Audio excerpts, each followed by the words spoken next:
नमस्ते फ्रेंड्स, मैं हूं प्रत्युषा और आपके अपने channel live life with Pratyusha में आप सबका बहुत बहुत स्वागत है। हरतालिका तीज की आप सबको बहुत सारी शुभकामनाएं। आई होप आप सब लोगों की तैयारियां हो चुकी होंगी।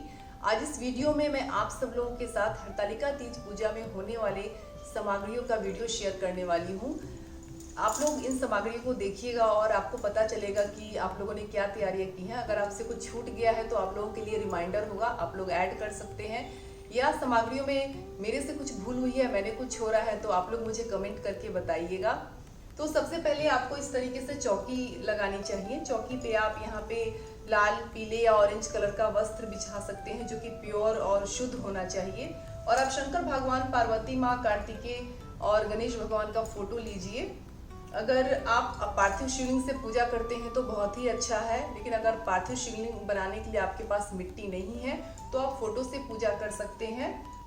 आपको इस तरीके से पूजा की थाली सजानी होती है। आपको लोटा लेना होता है क्योंकि कलश बनाने के लिए लोटा चाहिए होता है। कलश में डालने के लिए आपको चाहिए हल्दी, सिक्का, सुपारी।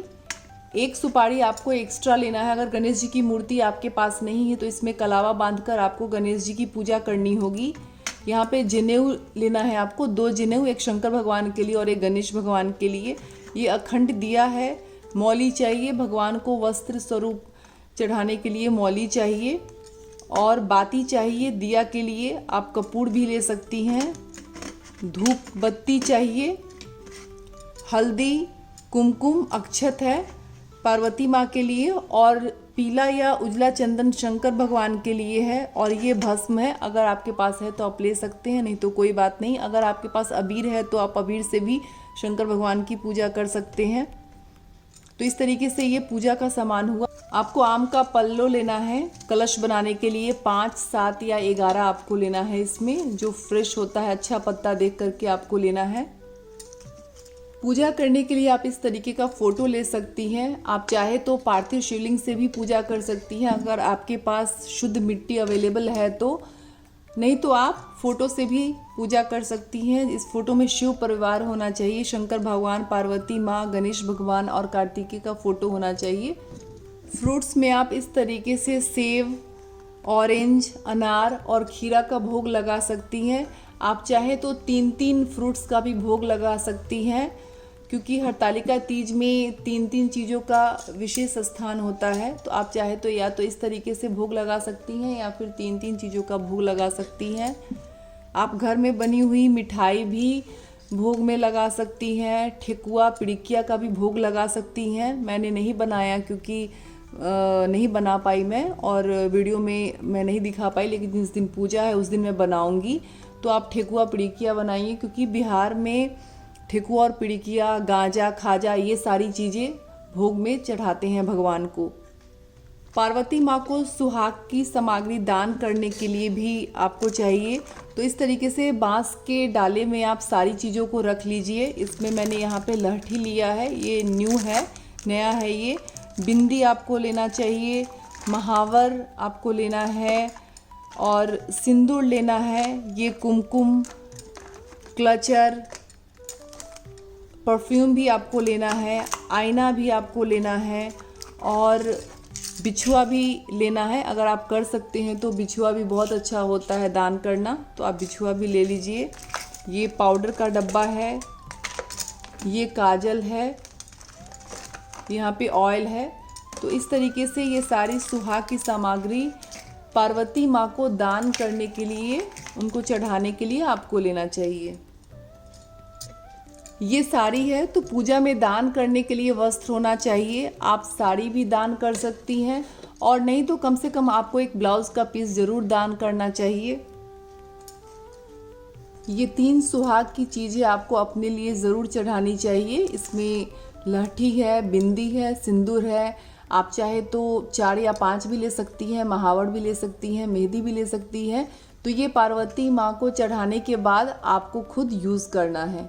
तो 3 या 4-5 चीज़ें आपको खुद के लिए भी चढ़ानी चाहिए पार्वती माँ पे सुहाग की।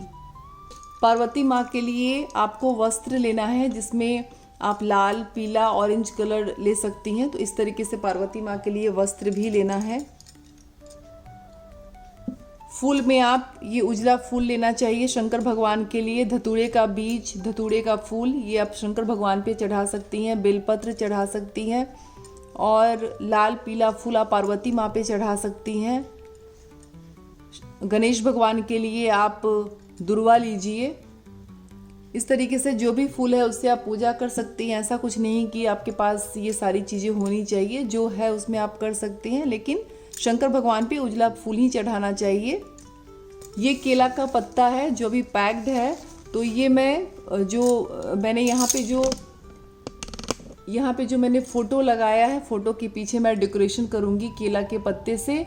और गणेश भगवान को भी विराजमान करने के लिए केले के पत्ते की ज़रूरत होती है। आप चाहे तो पान के पत्ते पे भी गणेश भगवान को विराजमान कर सकती हैं। ये शादी की चुन्नी है, तो ये भी पूजा में आपको ओढ़ करके पूजा करनी चाहिए। तो ये बहुत ही इम्पॉर्टेंट है, इसको ओढ़ करके ही आपको पूजा करनी चाहिए। पूजा में रही कमियों के लिए आपको दक्षिणा भी देना चाहिए। तो इस तरीके से जो भी आपकी क्षमता है, जितना सामर्थ्य है, उतना दक्षिणा आपको रखना चाहिए पूजा में कमी के लिए। ये मैंने आरती के लिए दिया लिया है और ये अखंड दिया है। और ये भगवान को जब आप सांकेतिक स्नान कराते हैं तो जल लेते हैं, उसके लिए मैंने लिया है। आपको अक्षत भी लेना है, क्योंकि जब आप कलश बनाते हो तो वहाँ पे आपको नीचे अक्षत की ज़रूरत होती है अष्टदल कमल बनाने के लिए। इन सारी चीज़ों की ज़रूरत होती है पूजा में, हरतालिका तीज की पूजा में। अगर आपके पास ये सारी चीज़ें हैं तो अच्छा है, अगर आपके पास नहीं है तो कोई बात नहीं है। जितना आपका सामर्थ्य है उसमें आप पूजा कर सकती हैं। तो आई होप आप लोगों को वीडियो अच्छी लगी है तो मेरे चैनल को सब्सक्राइब कर लीजिए और लाइक कीजिएगा वीडियो को। फिर मिलेंगे एक नए ब्लॉग के साथ, नए वीडियो के साथ। ओम नमः शिवाय।